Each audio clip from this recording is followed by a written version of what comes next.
So over the weekend, CNN host, constant Trump critic, Reza Aslan let his true feelings about the president be known. He tweeted out, quote, "This piece of, well, you know what, is not just an embarrassment to America and a stain on the presidency. He's an embarrassment to humankind."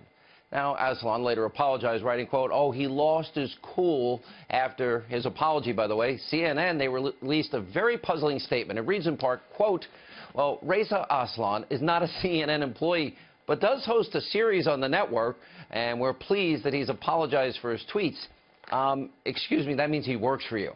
Now, in one way or another, you're contracting with him. Now, this guy has also said worse, and he's done it multiple times.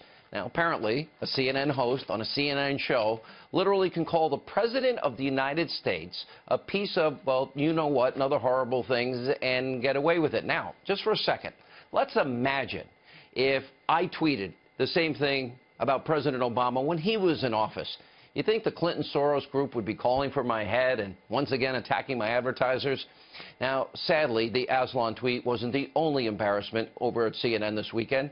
Yesterday, a CNN reporter and crew in London, well, they were accused of creating fake news after they were filmed seemingly staging a group of anti-terror Muslim demonstrators behind a camera shot in order to create a pro-Muslim narrative.